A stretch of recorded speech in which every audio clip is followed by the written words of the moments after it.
안녕하십니까. 생생매거진 오늘 박은정입니다. 대구경찰청이 시민 맞춤형 교통안전 정책을 추진하기 위해 시민 3,400여 명을 대상으로 설문조사를 했는데요. 60.8%가 대구 지역의 교통이 안전하다고 답했습니다. 위험하다는 응답은 7.4%에 그친 가운데 안전 위협 교통수단으로 이륜차와 개인형 이동장치가 대부분을 차지했고요. 근절해야 할 법규 위반 행위로는 음주운전을 가장 많이 꼽았습니다. 교통안전시설과 관련해서는 보호구역의 시간제 속도 제한 운영 필요성에 대해서 78.9%가 필요하다고 답했고요. 고령 운전자 운전면허 반납제도의 필요성에 대해서는 86%가 필요하다는 답을 줬는데요. 대구경찰은 이번 설문조사 결과를 반영해 올해 교통정책을 추진할 계획입니다. 시민의 체감 안전을 높이는 교통정책들 올 한 해 다각도로 펼쳐지길 기대합니다. 1월 16일 화요일 생생매거진 오늘입니다. 먼저 안동과 포항 울릉 연결해서 그곳 날씨와 소식 듣겠습니다. 안동입니다. 오늘 아침 안동 영하 9.4도, 청송 영하 11도로 어제보다 낮게 시작했습니다. 경북 내륙을 중심으로 영하 10도 이하로 떨어진 곳도 있는데요. 오전까지는 보온에 각별히 신경 쓰셔야겠습니다. 낮 최고 기온은 안동 6도, 예천 6도, 의성 7도, 봉화 7도로 기온이 빠르게 올라가면서 평년 기온을 회복하겠습니다. 당분간 일교차가 큰 만큼 감기에 걸리지 않도록 건강 유의하시기 바랍니다. 안동시가 낙동강과 반변천 주변 수변 공간을 활용해 시민들이 편안하게 이용할 수 있는 도심 내 공원을 확대 조성합니다. 안동시는 2022년에 용상동 낙천교동단 동천교 주변에 낙천공원을 조성했는데요. 올해는 정화동 일원에 약 9,000제곱미터 규모로 낙동 시민공원을 착공합니다. 이곳에는 어린이 놀이터와 피크닉 광장 그리고 분수대 등의 시설이 갖춰져 자녀를 동반한 가족 단위의 이용객이 함께 이용할 수 있을 것으로 기대됩니다. 또 내년 착공을 목표로 실시 설계에 들어간 수상지구는 낙동강 인근에 조성되는데요. 용상동 반변천 주변에도 맞들공원 조성이 추진됩니다. 안동시는 생활권 수변 주변 공간을 도심 정원으로 새롭게 탈바꿈시켜서 시민들이 편안하게 쉴 수 있는 공간을 확대하고 또 머물고 싶은 도시 이미지를 제고하는 데 기여할 것으로 기대한다고 말했습니다. 이번 조성으로 안동 시민뿐만 아니라 안동을 찾는 관광객들에게도 이 안동 도심 내 공원들이 다양한 휴식 문화 공간이 되기를 기대해 봅니다. 지금까지 안동이었습니다. 이어서 포항입니다. 오늘 아침에는 찬바람이 불면서 체감기온이 영하 6도까지 떨어졌습니다. 다행히 낮부터는 추위가 누그러지겠는데요. 한낮에 영상 9도까지 오릅니다. 남은 한 주 동안 심한 추위는 없겠고요. 목요일과 금요일에는 비가 내리겠습니다. 한편 현재 대기가 매우 건조합니다. 어제부터 포항과 울진에는 건조주의보가 발효됐고요. 바람도 약간 강하게 불고 있어서 화재 발생하기 쉽습니다. 불씨 관리 잘해주셔야겠습니다. 보통 눈이 녹고 기온이 오르기 시작하는 매년 2월 1일부터 나무에 물이 오르는 5월 15일까지가 봄철 산불 조심 기간인데요. 2년 전 대형 산불로 홍역을 치른 울진군이 다음 달부터 시작되는 이 산불 조심 기간을 앞두고 산불 대응 태세를 강화했습니다. 산불 감시 카메라를 집중 설치한 13곳과 산불 예방 정보통신 기술 시스템을 구축한 6곳에 대한 예방 점검을 했고요. 산림 근처에 거주하는 화목 보일러 사용 가구와 1인 거주 가구를 방문해서 예방 지도를 마쳤고 입산 통제구역으로 지정한 24곳도 살폈습니다. 특히 감시 인력 배치가 어려운 금강송 에코리움에는 드론 스테이션을 구축했는데요. 육안으로 감시하기 어려운 금강송 군락지 반경 7km는 드론으로 감시합니다. 앞으로 다시는 대형 산불이 발생하지 않도록 경각심을 갖고 계속해서 산불 예방에 주의를 기울여야겠습니다. 지금까지 포항이었습니다. 이어서 울릉입니다. 울릉도와 독도는 맑은 하늘 보이고 있습니다. 현재 기온은 어제보다 0.5도 높은 2.7도, 습도는 45%입니다. 반짝 추위가 지나고 오늘 낮 기온은 빠르게 오르면서 평년 기온을 회복하겠는데요. 5도에서 6도 사이에 머무르겠습니다. 동해중부 안쪽 먼바다에 북동풍이 불며 바다의 물결은 1에서 2m로 잔잔하게 일겠고요. 내일은 바다의 물결 1에서 2.5m로 비교적 높게 일겠습니다. 오늘 여객선은 정상 운항합니다. 울릉군 대표 축제인 오징어 축제와 눈 축제가 2024, 2025년 경상북도 지정 우수 축제와 작지만 경쟁력 있는 미소 축제로 선정됐습니다. 오징어 축제는 2023년 경북도 지정 유망 축제 선정에 이어 올해는 우수 축제로 선정돼 컨텐츠 및 프로그램 개발, 축제 운영, 홍보 마케팅 등을 위해 2025년도까지 2년간 매년 5,500만 원의 도비를 지원받게 됩니다. 또한 눈축제는 작년 미색축제에 선정돼 이어 올해는 미소축제에 선정돼 1,000만 원의 지원금을 확보했는데요. 이로써 울릉군을 대표하는 두 축제가 경상북도를 대표하는 더욱 완성도 높은 축제로 도약할 수 있게 됐습니다. 울릉군은 올해 축제도 참신하고 풍성한 프로그램으로 울릉 관광 발전의 촉매제가 될 수 있도록 최선을 다하겠다고 전했습니다. 다양한 볼거리가 준비되어 있는 겨울철 울릉도에 많은 관심 바랍니다. 지금까지 울릉이었습니다.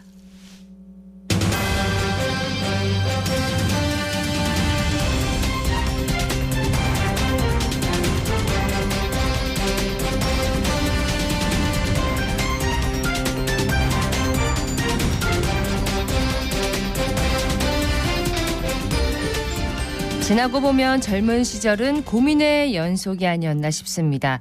대구시가 이런 고민이 많은 지역의 청년들의 고민을 들어주고 또 해결해주기 위해서 청년 상담소를 운영하고 있는데요.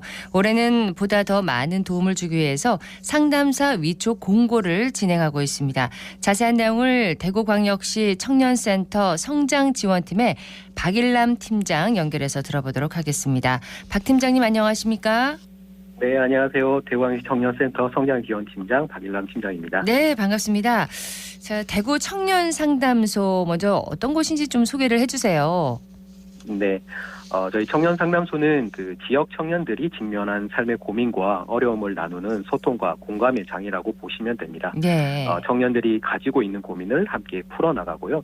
그것을 해결하기 위해서 필요한 정보들을 통합적으로 제공하는 청년 정보, 종합 정보를 제공하는 곳이라고 보시면 됩니다. 그렇군요. 네, 상담소 같은 경우는 저희가 2019년 6월부터 시작이 되었고요.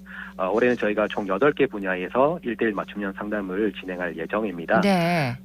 상담을 받을 수 있는 분야를 조금 말씀드리면 심리, 진로, 취업, 상업, 주거, 부채, 노동, 과외존 이렇게 8개 분야를 준비를 하고 있고요. 네. 특별히 상담소 사업은 대구형 청년 수당인 사회진입활동 지원금 사업과 연계가 되어 있어서 참여하신 분들이 자격 조건을 만족하시고 상담을 참여하시면 수당 30만 원 지원도 같이 해드리고 있습니다. 그렇군요. 8개 분야 아주 뭐 이렇게 세분화되어 있다는 생각이 드는데요. 상담을 받을 수 있는 분야가 지역의 청년들은 주로 어떤 고민으로 상담소를 찾는지 궁금하네요. 네. 저희가 이제 많은 분야를 하고 있다 보니까 각 분야에서 다 이제 고민이 있는 청년분들이 참여를 해 주시는데요. 네. 그래도 아무래도 심리와 진로 고민이 조금 더 많이 참여해 주시고 계십니다. 청년의 시기이다 보니까 확실히 좀 진로 고민이 많이 있을 수밖에 없지 그렇죠. 않나 생각하고 거기에 따라서 또 심리적인 고민 또한 많이 따라오고 있습니다. 그리고 이제 코로나 시기를 아무리 좀 지나오다 보니까 네. 심리랑 진로에 대한 고민들이 계속해서 좀 많이 좀 있는 편이라고 보시면 될 것 같습니다. 청년 시기에 가장 많이 하는 고민이었던 것 같습니다. 진로 그리고 또 심리 상담이 주로 많군요. 네네. 예. 진로 고민 같은 경우는 어떤 얘기들을 많이 하나요? 뭐 진짜 다양하게 많이 들어오는데요. 네. 진로 고민 같은 경우에는 이제 본인의 적성에 대해서 전혀 감을 못 잡고 있는 청년분들도 있으시고요. 아니면 이제 어떤 걸 해왔지만 그곳과 다른 길을 가기 위해서 좀 고민하고 있는 청년들도 있고요. 진로 결정에 있어서 뭐 가족과의 마찰 이런 부분에 있어서 고민하고 있는 청년들도 많이 있고, 네.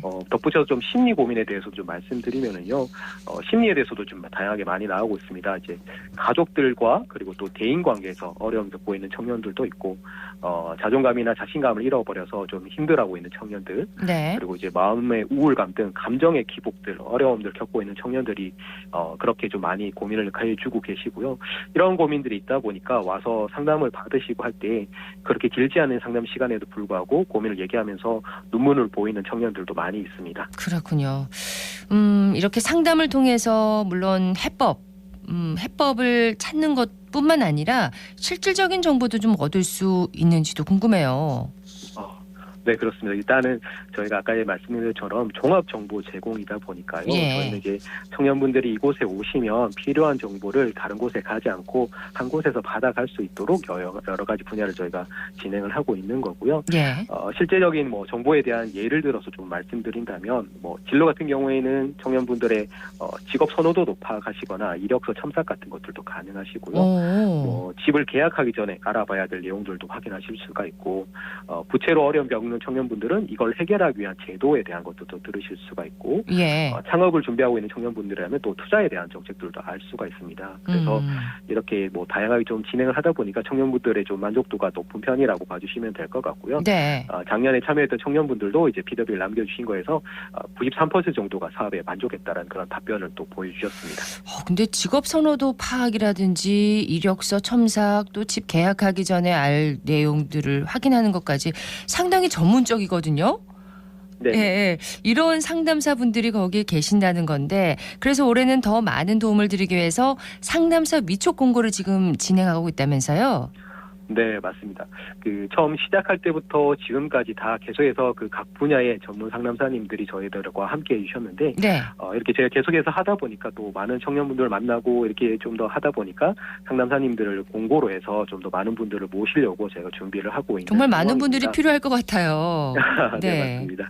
그래서 현재 모집을 진행을 하고 있고요. 이번 주 목요일까지 저희가 서류 접수를 받게 됩니다. 앞서 말씀드렸던 8개 분야의 상담사님들을 저희가 위촉을 하려고 하고 있고요. 전체 한 23명 정도의 상담사님을 모집할 예정으로 지금 준비를 하고 있습니다. 그만큼 필요로 하시는 분들이 많다는 거잖아요. 이런. 맞습니다. 예. 청년분들이 여러 분야에. 상황으로 또 오시고 많은 분들 또 오시다 보니까요.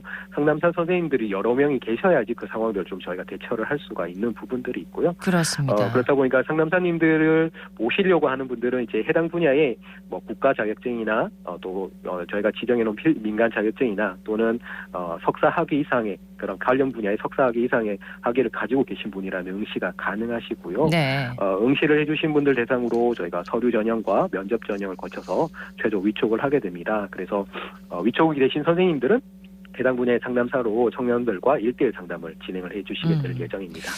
청년들이 이제 상담소를 가잖아요. 네. 상담을 어떻게 받는지 어떤 절차나 과정이 있습니까? 방법이 네. 궁금하네요. 네. 저희가 이제 앞서 말씀드린 것처럼 사회진입활동 지원금 사업과 연계가 되어 있어서요. 네. 그래서 이 사업에 참여하시기 위해서는 몇 가지 좀 조건들이 있긴 합니다. 그래서 청년분들이 거주 지역, 당연히 거의 대구 지역에 거주하는 청년분들 대상으로 하고 있고요. 네. 나이나 취업 상태, 가구 소득 등의 몇 가지 조건을 저희가 충족을 해주셔야 되는 부분들이 있고요. 이 조건을 만족하시는 분들이시라면 청년 사회 진입 활동 지원 시스템이라는 사이트가 있습니다. 네. 청년 사회 진입 활동 지원 시스템인데요. 이 사이트를 통해서 신청이 가능합니다. 저희가 올해는 이 사업을 2월 1일부터 접수를 시작할 예정이고요. 네. 공고가 나가기 전에 관련된 구체적인 내용을 저희가 당연히 홍보를 진행을 할 거고요. 대구광역시 청년센터 홈페이지 그리고 대구 청년 커뮤니티 포털 점프라는 사이트에서 확인이 가능합니다. 그래서 그 전에 시기에 맞춰서 한번 방문해 주셔서 구체적인 내용을 확인해 주시면 좋을 것 같습니다. 네. 청년사회 진입활동 지원 시스템에서 이제 지원도 받을 수 있다 이렇게 얘기를 해주셨는데 아무래도 진로에 대한 고민이 가장 크고 또 도움을 받기 원하는 그런 청년들도 많을 것 같습니다. 관련해서 지역 청년들이 지원받을 수 있는 정책들 또 다른 정책들도 있는지 좀 소개를 해주세요. 네, 몇 가지만 좀 말씀을 드리면은요, 저희가 상남소도 사회진입활동 지원금 사업에 연계로 된다고 말씀드렸는데, 네. 사회진입활동 지원금 사업 중에 진로탐색 지원형이라는 사업도 있습니다. 거기에 보시면 진로탐색학교 앵길이라는 프로그램이 있는데요. 이 사업도 수당사업과 연계되어 있다 보니까 참여하시기 위해서는 상담소랑 동일한 조건이 필요하긴 한데요.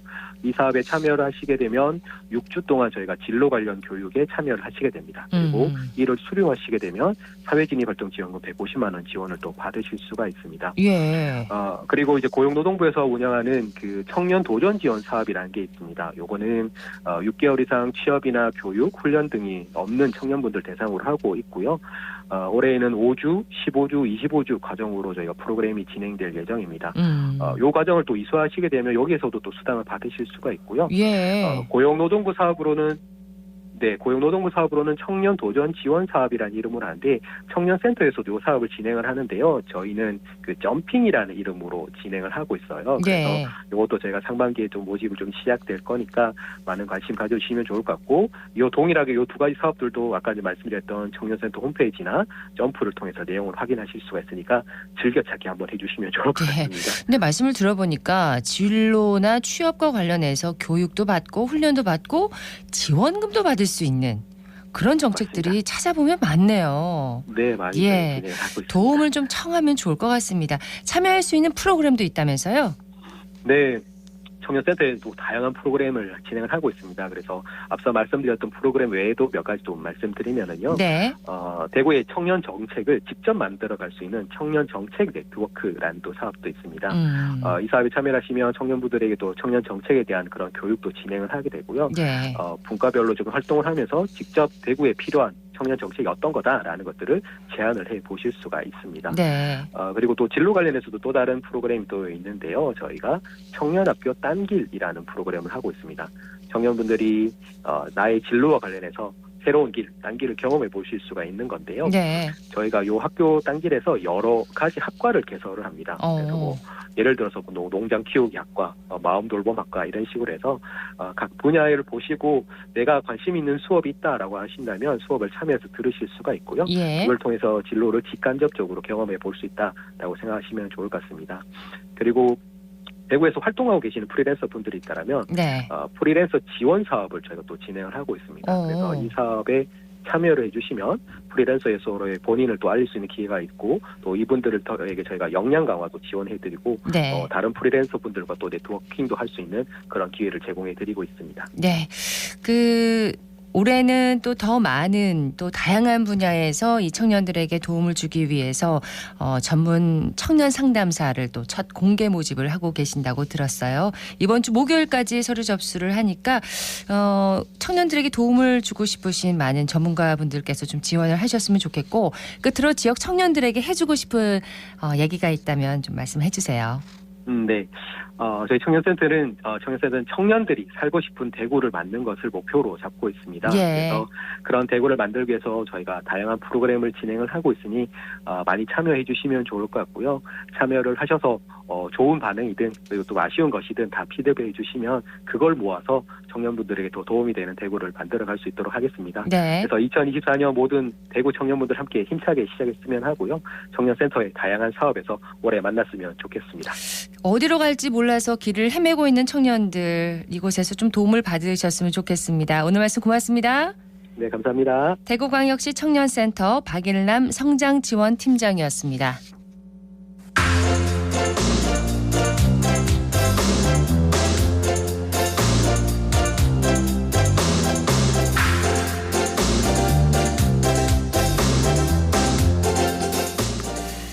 방학을 맞아서 아이들과 알찬 시간 보내려고 우리 부모님들 여러 가지 계획도 세우고 또 관련 정보도 많이 알아보고 계실 텐데요. 한국은행 대구경북본부의 화폐 전시실 체험은 어떨지요? 한국은행 대구경북본부가 전시 관람을 일시적으로 중단했던 우리 화폐 전시실을 새로운 모습으로 단장해서 재개관했다고 합니다. 배아현 리포터가 현장 다녀왔다고요? 네, 지난 9일 개관 22주년을 맞아 한국은행 대구경북본부 우리 화폐 전시실이 체험시설을 갖추고 다시 문을 열었는데요. 기존 강의 공간으로 활용하던 전시실 중앙부를 정비해서 체험구역으로 조성했습니다. 화폐 속에 자기 얼굴을 넣어서 소장할 수 있는 프로그램, 또 화폐 속에 숨겨진 위조 방지 기술들을 기계를 통해서 확인해보는 시간 등 다양한 체험이 가능한데요. 그 현장을 전해드립니다. 이게 무게를 들었을 때 얼마나 무거운지 한번 체험하는 거거든요. 문선이 한번 들어볼까? 오, 힘세다. 자, 이거는 화폐 속에 본인 얼굴 나올 수 있게 한번 찍어볼게요. 셋, 둘, 하나. 오늘 돈에 얼굴 찍혔다, 그치? 저는 한국은행 대구 경북본부에서 화폐 전시실 도슨트를 하고 있는 홍현지라고 합니다. 화폐 전시실에 오시면 간단한 안내와 소개를 해드리고 있고요. 지금 바뀐 체험 학습 같은 것들 상세하게 안내해드리는 그런 역할을 하고 있습니다. 기존에는 화폐만 이제 관람을 하시는 경우만 있었는데 지금 이제 체험하는 프로그램들이 좀 늘어나면서 유치원생들부터 고등학생들까지 이제 학생들이 오셔가지고 화폐를 통해서 체험할 수 있는 그런 프로그램들이 좀 늘어났다고 보시면 됩니다. 화폐 속에 위인의 얼굴이 아닌 본인의 얼굴이 들어가니까 좀 즐거워했던 부분들이 있는 것 같고요. 그걸 메일로 받아보시면서 이제 소장을 하실 수도 있게 돼서 아이들이 좀 즐거워하고 부모님들도 같이 참여하시면서 즐거워하셨던 것 같고요. 위조 방지 기술이 알고만 있던 것보다는 이제 실제로 눈으로 보고 형광색이 정말 이렇게 보일 수 있구나, 내 돈이 정말 진짜였구나 이렇게 알게 되면서 좀 즐거워하는 부분들도 있었고요. 그리고 이제 유치원생들은 못 들어볼 것 같은 10kg 정도의 무게들인데도 유치원생들이 두 손으로 번쩍번쩍 들어보더라고요. 그래서 이제 돈이 이만큼 많이 가지고 있으면 이렇게 무겁게도 들 수 있구나 이런 것들을 느껴보면서 재미있게 체험하는 모습들을 볼 수 있었습니다. 우리 화폐 전시실이 재개관한 지 일주일밖에 되지 않았는데도 벌써 많은 분들이 다양한 체험을 즐기다가 갔는데요. 네. 전시실에 방문한 관람객도 만나봤습니다. 한객초등학교 배슬비입니다. 방학 중에 화폐에 대한 관심이 생겨서입니다. 엽전의 구멍이 왜 네모 모양인지 알게 되었습니다. 아주 다양한 동전들과 화폐들이 있었다는 것이 놀라웠습니다. 현금 5억 원과 3억 원의 무게가 무겁다는 걸 알게 되었습니다. 전 승하초 5학년 1반 최하인입니다. 가족여행으로 이곳에 오게 되었습니다. 일단은 무게 체험하는 게 너무 재밌었습니다. 그리고 처음으로 그 여러 화폐가 있다는 걸 알게 되었습니다. 옛날에 화폐가 없는 줄 알았는데 오늘날도 있었고 옛날에도 화폐가 있었다는 걸 알게 되었습니다. 화폐 속에 제 얼굴이 들어가니까 신기하고 재밌었어요. 다른 사람들도 이곳에 와줬으면 좋겠어요. 삼덕초등학교에 다니는 윤건희 엄마입니다. 네, 아이와 방학 때 어디에 관람하면 좋을지 검색하다가 보니 집 앞에 전시실이 있어서 방문하게 되었습니다. 돈이 어떻게 만들어지고 돈이 어떻게 발전했는지 직접 눈으로 볼 수 있어서 되게 인상 깊었습니다. 매일 집 앞에 지나다니면서도 이런 곳이 있는지 알지 못했는데 많은 사람들이 알고 와서 관람을 하였으면 좋겠습니다.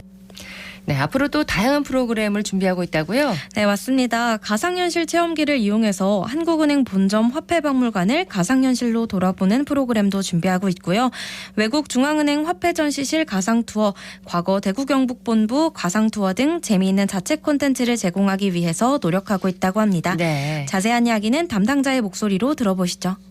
안녕하세요. 저는 한국은행 대구경북본부 기획금융팀에서 일하고 있는 김동훈 과장입니다. 한국은행 대구경북본부에서 운영하고 있는 화폐 전시실은 크게 두 가지가 있는데 우리화폐 전시실이라고 예전에 이제 우리나라에서 사용했던 돈을 모아놓는 전시실 공간이 있었고 그다음에 각국 세계의 화폐들을 모아놓는 세계화폐 전시실 공간이 있었습니다. 그래서 이번에 이제 리모델링 하게 된 거는 우리화폐 전시실 부분에서 다양한 컨텐츠들을 마련하는 식으로 개편을 하게 되었고 운영하고 있었습니다. 저희가 이제 이 화폐 전시실을 운영한 지는 오래되었는데 코로나19로 2020년 이제 이후에 한 3년간 그 락다운 등으로 화폐 전시실에 대한 이제 관람이 좀 줄어들고 비대면으로 운영하다 보니까 아무래도 그 사이에 조금 달라진 환경이나 혹은 체험형 컨텐츠 같은 것들을 활용해서 주 관람객들인 초등학생, 중학생들이 조금 더 관심도를 제고할 수 있는 방안이 필요하지 않을까 그런 계기로 이번에 좀 새로 만들게 되었습니다.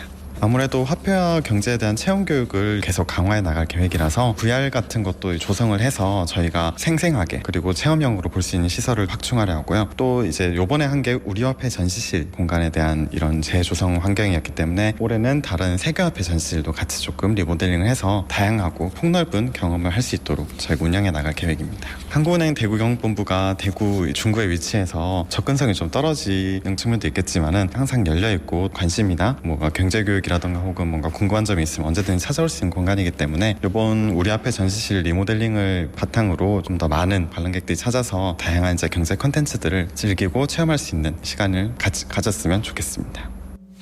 네, 우리 화폐 전시실 상시 운영되는 건가요? 네, 평일 오전 9시 반부터 오후 4시까지 관람하실 수 있고요. 주말과 공휴일은 관람할 수 없습니다. 이 점 참고하시면 좋겠습니다. 네, 배아현 리포터 소식 잘 들었습니다. 네, 고맙습니다.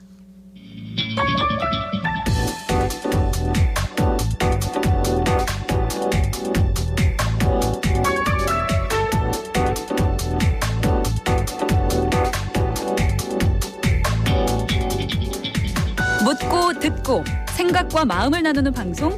지금 여러분께서는 대구 경북을 보고 듣는 생생 매거진 오늘을 함께하고 계십니다.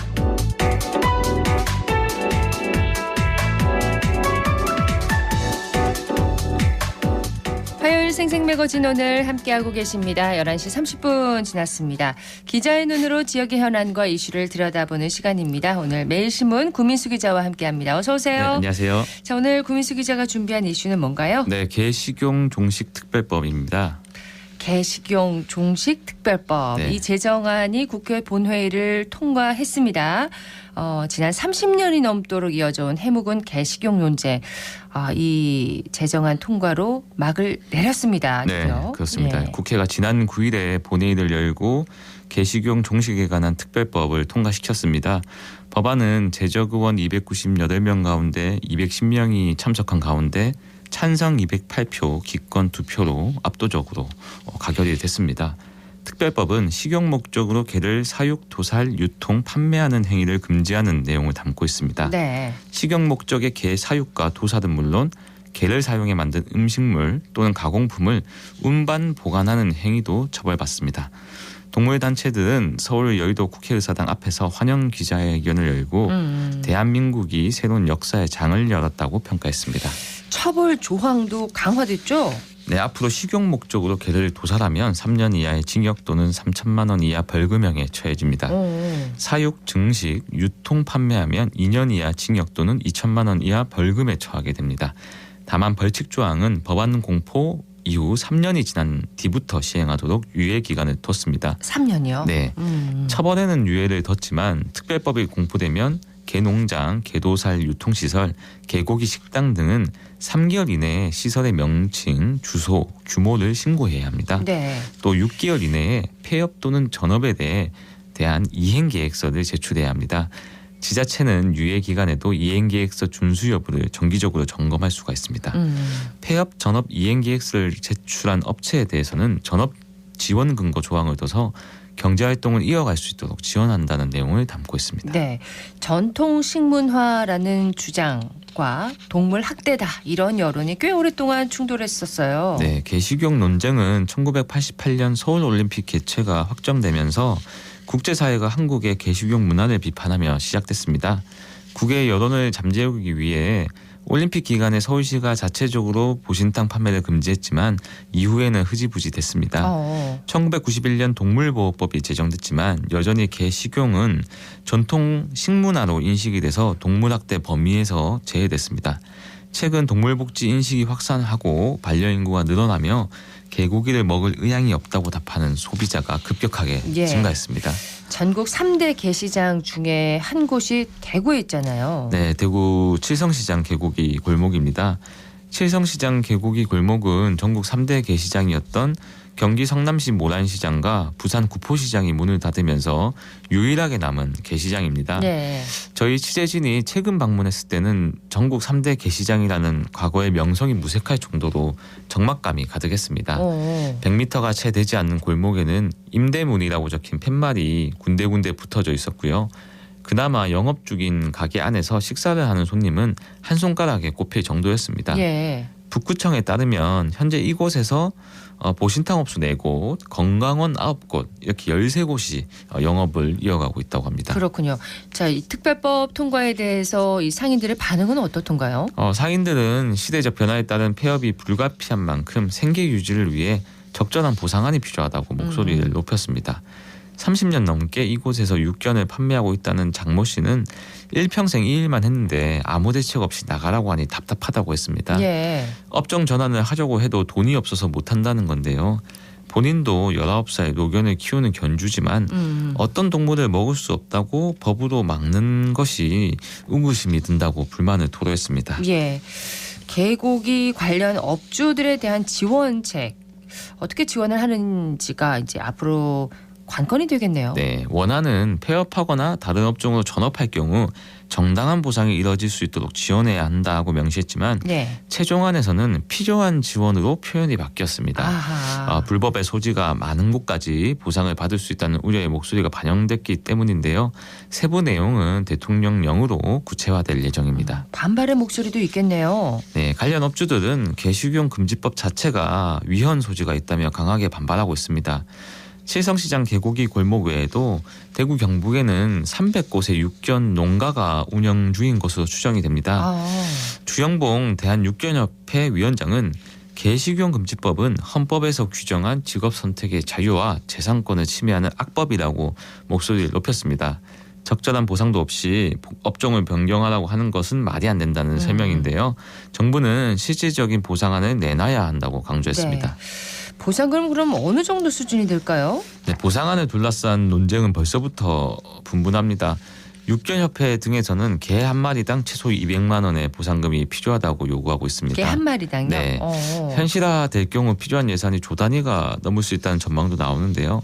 200만 원을 적용할 경우에는 2022년에 정부가 실태 조사를 통해 파악한 52만 마리만 따져도 1조 원이 넘습니다. 동물권 단체는 100만 마리 정도 추산하고 있고요. 육견협회는 200만 마리를 추산하고 있는데 보상 금액이 2조에서 4조 원까지 늘어날 수 있는 겁니다. 근데 이게 근본적인 의문이 될 것 같은데 개식용 무엇이 문제일까요? 네, 우선은 비위생적인 사육 환경이 거론됩니다. 개를 사육하고 도축하는 과정이 질병을 전파할 위험이 있다는 건데요. 예. 식용견을 죽이고 기르는 과정 전반이 동물 학대에 가깝다는 지적도 있습니다. 소위 말하는 뜬장이라는 곳에 동물을 가두고 사람이 먹고 버린 음식 쓰레기만을 먹이는데 네. 이 자체가 비윤리적이라는 지적입니다. 문화적인 측면에서는 개는 인류와 가까운 특별한 지위가 있으니 다른 가축과 달리 대해야 한다는 의견도 있습니다. 반대로 이제 한국에서 개식용은 오랜 역사를 가지고 있고 또 일부에서는 전통적인 식문화의 일부다. 네. 이렇게 생각하시는 분들도 계시더라고요. 네, 그래서 법적인 측면에서도 특별법 통과 전에는 한국에서 개식용을 명시적으로 금지하거나 허용하는 법이 없었습니다. 예. 일종의 법률적 진공 상태에 오랜 시간 머무는 건데요. 국가가 이 문제에 대해서 방치한 측면도 있습니다. 이번 특별법 통과로 명시적으로 한국에서는 개식용이 금지가 됐다는 점에서 의미가 있다고 볼 수 있습니다. 네, 개식용 문화는 해외에서도 참 많이들 얘기를 했었어요. 네. 이번 이 같은 사실에 이제 주목을 하게 되겠네요. 네, 개식용 문화는 해외에서도 항상 논란거리였는데요. 그렇죠. 지난 2021년에 미국 인기 시트콤이죠. 프렌즈의 제작자로 유명한 케빈 브라이트가 개식용 다큐멘터리를 만들어서 화제가 됐습니다. 2017년부터 4년간 한국의 여러 개 농장을 방문했고 식용견 농장주부터 육견협회 관계자, 대학 교수, 국회의원, 동물보호가, 일반 시민까지 폭넓은 인터뷰를 통해 한국의 개고기 산업의 실상을 들여다봤습니다. 4년 동안이나요? 네. 아주 오랫동안 들여다봤네요. 그렇죠. 이 브라이트 감독은 촬영 과정에서 한국의 개고기 소비가 매우 복잡한 문제임을 알았다고 했는데요. 복잡하다고요? 네, 그저 야만이라고 몰아붙이기에는 너무 다양한 사정이 있었다는 걸 제작 과정에서 알게 됐다고 했습니다. 특히 영세 개농장주를 만나고 느낀 감정은 뜻밖이었다고 했는데 개농장 주인들이 너무 가난하게 살고 있어서 동정심을 느꼈다고 합니다. 정부가 이들의 전업을 돕는 프로그램을 마련해야 한다고 강조했습니다. 그 프렌즈를 만든 제작자가 네. 이 다큐를 통해서 또 이런 것을 엿봤군요. 네. 해외 시각에서 바라본 한국 개식용 문화 다른 측면을 엿볼 수 있었던 거네요. 네, 다큐가 1시간 남짓인데요. 유튜브에 무료로 공개가 되어 있습니다. 지금도 한 100만 명 가까운 사람들이 봤고 얼마 전에는 극장에서 개봉하기도 했다고 하는데요. 매년 수백만 마리의 개들이 도살되는 가운데 개고기로 인해 왜곡되는 한국의 이미지도 안타까워서 제작을 결심했다고 합니다. 네. 시간 되시면 한번 보시는 것도 추천드리고요. 이번에 특별법이 통과되고 나서도 환영한다는 뜻을 밝혔는데요. 그는 이번 결정에 작은 역할을 한 것 같아 큰 보람을 느끼고 있다면서 개식용 산업의 현실을 편견 없이 그대로 보여드리고 싶었다고 말했습니다. 네. 자, 구민수 기자는 개식용 중식 특별법의 국회 통과 취재를 하면서 어떻게 느꼈나요? 네, 관련 다큐 저도 굉장히 인상 깊게 봤고요. 또 네. 이 보신탕 업주 중에 애견인이 꽤 있다는 것도 특징이거든요. 조금 전에도 19년 동안 맞습니다. 키우던 개가 있다는 분. 이 다큐에도 이 요크샤 테리어를 키우는 분이 이제 등장을 합니다. 이분들은 이제 애견과 육견이 당연히 구분된다 이렇게 보시는 분들이고 그 점이 좀 이게 외부에서 보기에는 가장 좀 특이한 점이었고요. 네. 또 뭐 아무튼 그래도 법으로 이제 금지가 되었으니 더 이상은 논란이 없기를 바라야겠습니다. 네. 어쨌든 전국에서 유일하게 이제 남아 있는 칠성 게시장이잖아요. 네. 이 상인들을 도와줄 수 있는 대책이 좀 실질적인 대책이 마련돼야 될 것 같습니다. 네, 저는 보상안이 봐요. 앞으로 관건이 될 것 같습니다. 그렇습니다. 지금까지 매일신문 구민수 기자였습니다. 고맙습니다. 네, 감사합니다.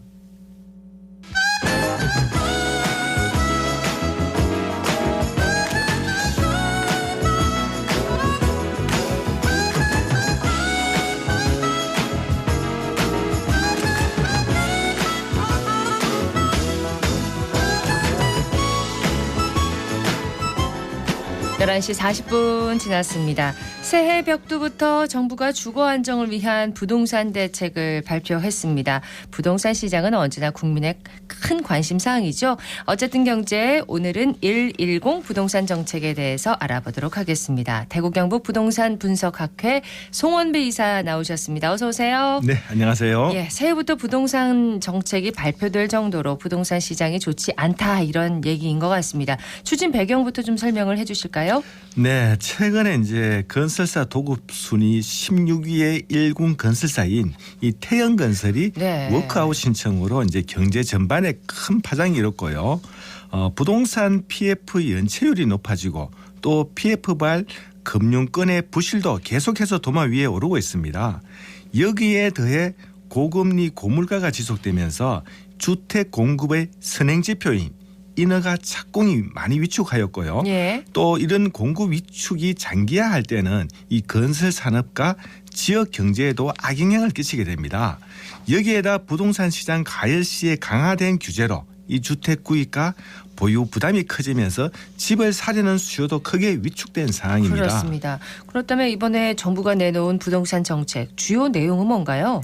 네, 주요 내용을 살펴보면 이 첫째는 도심의 재건축, 재개발을 촉진하는 공급 확대이고요. 공급 확대. 두 번째는 도시형 생활주택과 이 오피스텔 등 이 다양한 유형의 주택 공급을 확대하는 방안이고 이 세 번째는 신도시의 공공주택 공급을 확대하는 방안입니다. 네. 이 위 세 가지가 이제 공급 확대에 초점이 맞춰져 있고요.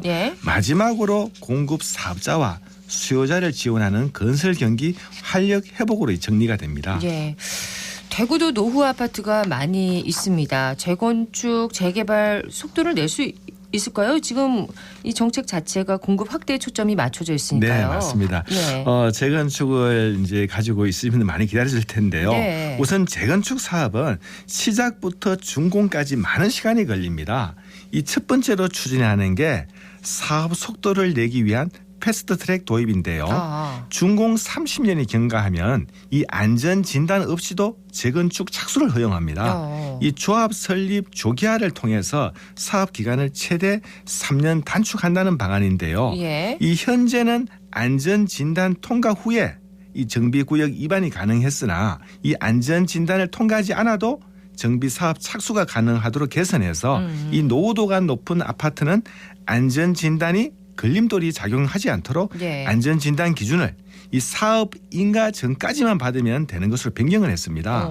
이 30년이 경과하면 이 정비구역 지정 전에도 조합 설립을 신청해서 정비구역 지정과 조합 설립을 동시에 처리하는 것을 허용했고요. 사업 속도가 상당히 빨라지겠네요. 그렇죠.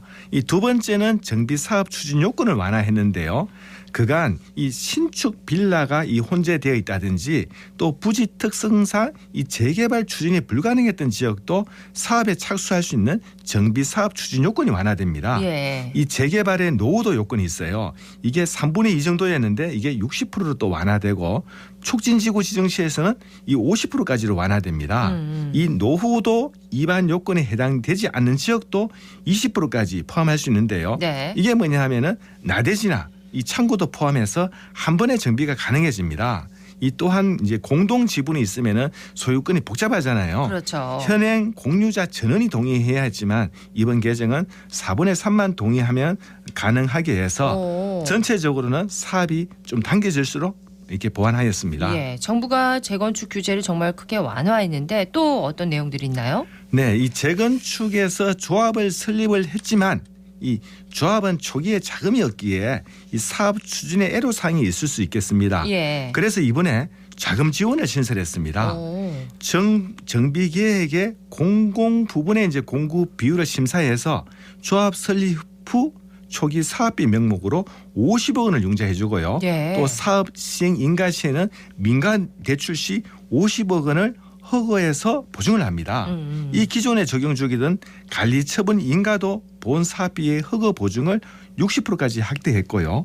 아무래도 초기 자금 지원은 이 재건축 아파트의 추진 속도에 이 탄력이 붙을 수 있을 것이라고 기대를 하고 있습니다. 네. 이 또 하나는 조합과 시공사 간 공사비 갈등으로 이 공사가 중단되는 경우도 다수 발생하고 그렇죠. 있는데 이 분쟁 예방이 중요하겠지요. 예. 그래서 원활한 공사비 조정과 분쟁 예방을 위한 이 표준 계약서를 정부에서 이제 배포할 계획이고요. 또 도시 분쟁 조정 위원회를 구성해서 신속한 갈등 해소를 지원할 계획입니다. 예. 아까 말씀하신 허그는 어디를 말하는 거죠? 예, 주택 도시 보전 공사입니다. 그렇습니다. 조합에 대한 자금 지원이 이렇게 가능하고 재건축 사업 활성화로 이어질 수 있을지 지켜봐야 되겠는데요. 정부의 새해 첫 부동산 대책 또 어떤 내용들이 포함되어 있습니까? 네. 도심의 공급 확대 방안이 계속 이어지는데요. 이번에는 1기 신도시의 노후 계획 재정비입니다. 1기 신도시에 이제 선도지구를 지정하고 특별 정비 계획을 수립할 예정인데요. 예. 우리 지역에도 얼마 전에 나왔었죠. 이게 지구별 통합 재건축 시 안전진단 면제와 용도 지역을 변경하고 용적률 상향을 통해 사업 기간을 단축하고 사업성을 개선하는 이 특별법을 제정합니다. 이렇게 되면 주거 지역의 평균 용적률이 100% 내외로 상향되고 예. 또 3종 일반 주거 지역의 용적률이 250%인데 준주거 지역으로 변경 시에는 최대 500%까지 상향됩니다. 이게 우리가 이제 뭐 지산 건물이라든지 성서라든지 등등의 이런 택지 지구가 되겠죠. 네. 이 또 하나는 소규모의 재건축 재개발 사업과 가로주택, 자율주택 정비 사업의 진입 장벽을 완화하고 사업성 개선을 하는데요. 이 사업 요건을 인접 도로 건너편까지 구역 지정을 허용하고 노후도 요건을 3분의 2에서 60%까지 완화하고요. 예. 또 절차를 간소화하기 위해서 조합 설립 주민 동의 비율을 75%로 완화하고 통합 심의 대상을 확대해서 사업 기간을 단축합니다. 네. 저 이렇게 들어보니까 규모가 크든 작든 재건축 또 재개발을 통해서 아파트 공급을 확대하겠다는 방안인데 네, 맞습니다. 아파트가 아닌 다양한 유형의 주택 공급이 있잖아요. 네. 예, 어떤 게 있을까요? 이게 이제 정부는 우리가 1, 2인 가구의 증가가 이제 주거 수요 다변화에 이제 부응하고 전세 사기로부터 안심할 수 있는 다양한 유형의 주택 공급이 활성화될 수 있는 기반을 구축하기로 했는데요. 네. 이게 우선 도시형 생활주택의 규제 완화입니다. 이 도시형 생활주택의 토지 이용 효율성을 높일 수 있도록 세대수가 300세대 미만이 된 것을 세대수 제한을 폐지했고요. 또한 지금까지는 이 방 설치 제한이 있어가지고 30제곱미터 미만은 방 설치가 제한되었으나 네. 이 전체 세대수의 50%까지는 방을 설치할 수 있었던 것을 이번 대책으로 폐지하게 됩니다. 또 도시형 생활주택에는 주차장 기준도 이제 완화시켰고요. 상업 지역의 도시형 생활주택을 건설하는 경우는 주상복합이 아닌 단일 공동주택으로도 건축이 가능하게 됩니다. 네. 또 하나 이제 반가운 소식은 그동안 오피스텔에는 발코니가 법적으로 설치가 금지되었는데 그렇죠. 이번 대책에는 오피스텔에도 발코니 설치를 허용해서 이 쾌적한 주거 여건을 갖춘 주거용 오피스텔을 공급할 수 있게 되었습니다. 오피스텔에 발코니가 추가될 수 있다면 아파트와 그렇게 차이가 이제는 없겠는데요? 그렇죠. 예. 네. 자, 계속 또 이어서 설명을 해주세요. 네, 다양한 소형 주택의 구입 부담을 낮추고 임차인 보호가 강화된 등록 임대주택도 활용할 수 있는 기반을 구축했는데요. 예. 구입 부담 경감을 위해서 내용으로는 향후 2년간 준공된 60제곱미터 이하의 준공된 주택이 수도권 6억, 지방 3억 이하의 다가구 주택, 다세대, 도시형 생활주택, 이 오피스텔을 내년 12월까지 최초로 구입하는 주택부터는 취득세, 종부세, 양도세, 산정시의 주택 수에서 제한됩니다. 예. 그래서 다만 아파트는 제외하고 있는 이 부분이 조금 아쉬운 부분으로 있습니다. 예.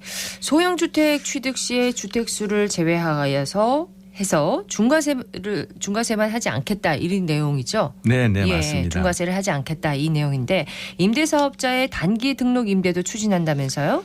현재 임대 의무 기간이 10년인데 이 소형 임대주택 공급 활성화를 위해서 6년의 단기 등록 임대를 도입하고 세제 혜택을 부여키로 했고요. 예. 이 대규모 민간 임대를 운영하는 임대 리츠가 더욱 원활하게 설립되고 자금을 조달할 수 있도록 개선하고 또한 기업 중심으로 양질의 등록 임대 10년이 확대될 수 있도록 100호 이상의 등록 법인의 세제 혜택을 적용하고 기금 융자 한도를 상향할 예정인데요. 이 과거 4년으로 등록 임대 사업자를 건장하다가 없애고 네. 다시 건장하고 있으니 부동산 정책의 아이러니입니다.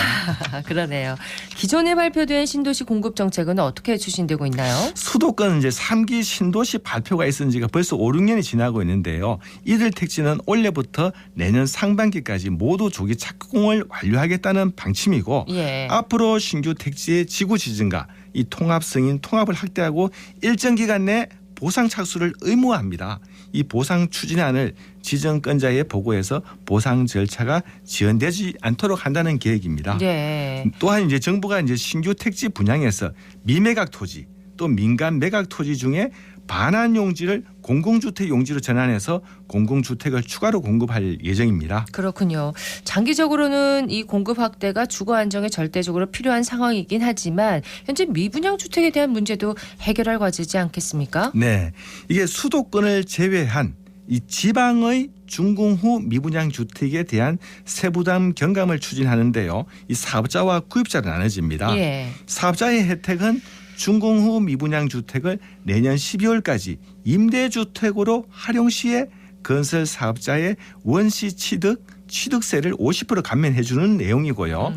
구입자에게는 향후 2년간 지방의 준공 후 미분양 주택이면서 전용 85제곱미터 이하 6억 이하의 주택을 내년 12월까지 최초로 구입한 경우 네. 세제 산정 시 주택수에서 제외하고 기존 보유 주택수에 해당하는 세율만 적용합니다. 그렇군요. 네. 예. 준공 후 미분양 주택에 제한한다는 얘기는 대구의 미분양이 1만 세대고 또 준공 후 미분양은 1천 세대에 불과하기에 이 실효성이 좀 없는 정책입니다. 예. 이 또한 DSR과 같은 대출 규제가 있는 상황에 양도소득세 감면과 같은 혜택이 부여되지 않는다면 미분양 해소에는 큰 도움이 되지는 않을 것으로 보여집니다. 그렇습니다. 오늘은 1월 10일에 발표된 부동산 정책에 대해서 알아봤습니다. 대구 경북 부동산 분석학회 송원배 이사였습니다. 고맙습니다. 네, 감사합니다.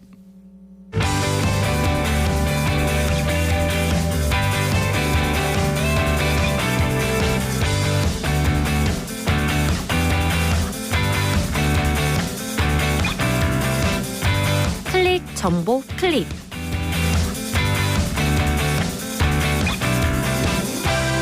대구 학생문화센터가 이번 주 토요일까지 이갤러리에서 올해 첫 번째 기획 전시 가치로운 환경미술전을 엽니다.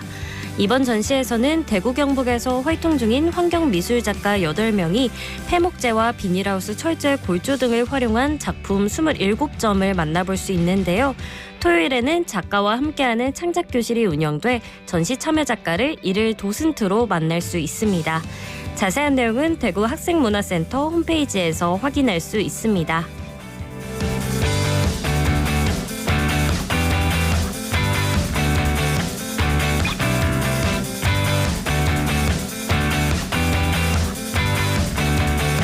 포항 구룡포 과메기 문화관이 과메기 홍보와 관광 활성화를 위해 너의 과메기를 보여줘 사진 콘테스트를 개최합니다. 이번 콘테스트의 주제는 과메기에 대한 모든 것인데요. 과메기를 먹는 모습부터 과메기와 관련된 모든 사진을 응모할 수 있습니다. 접수 기간은 내일부터 2월 16일까지며 지역과 연령 제한 없이 누구나 참여 가능한데요. 자세한 내용은 포항시청 홈페이지에서 확인할 수 있습니다.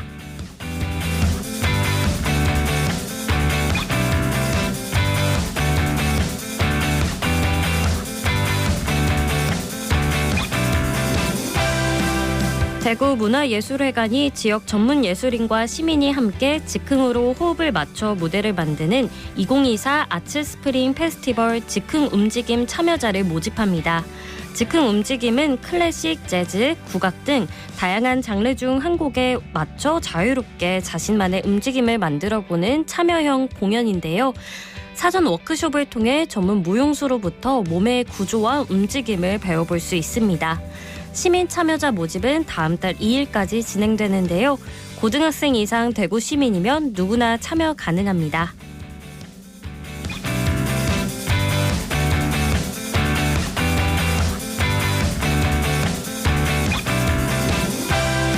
다음 주 월요일부터 6월 22일까지 5개월간 공항 2 공영주차장이 임시 휴장합니다.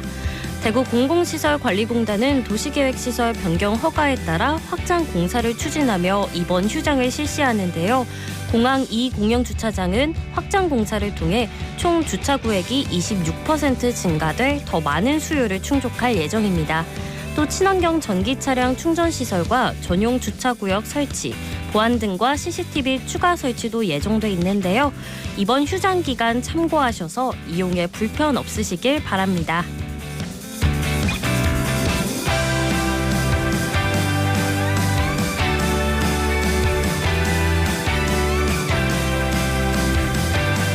날씨가 추워지면서 두꺼운 옷을 많이 입으실 텐데요. 겨울에 자주 입는 니트, 올바르게 세탁하고 관리하는 방법 알려드립니다. 먼저 니트는 미지근한 물에 중성세제나 울샴푸를 풀어 담근 후에 약하게 주무르며 빨래해야 합니다. 또 세탁 후에는 모양이 틀어지는 것을 방지하기 위해 평평하게 두고 되도록 그늘진 곳에서 말려야 하는데요. 다 말린 후에는 접거나 돌돌 말아 옷장에 보관하는 것이 좋습니다. 지금까지 클릭 정보 클립 박나영이었습니다.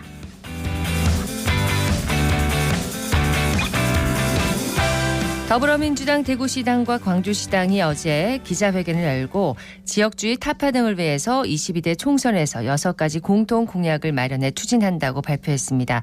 그 첫 번째로 총선 전에 달빛철도 건설을 위한 특별법안의 국회 통과를 내걸었는데요. 법사위에 계류 중인 달빛철도 특별법은 오는 25일과 다음 달 1일에 열리는 본회의에서 통과되지 못하면 자동 폐기될 우려가 있습니다. 더 이상 물러설 곳이 없는 달빛철도 특별법, 지역의 여야 국회의원들은 물론이고 광주 지역의 국회의원들까지 총선에 명운을 걸고 임해주길 바랍니다. 생생매거진 오늘 여기까지입니다. 박은정이었습니다. 고맙습니다.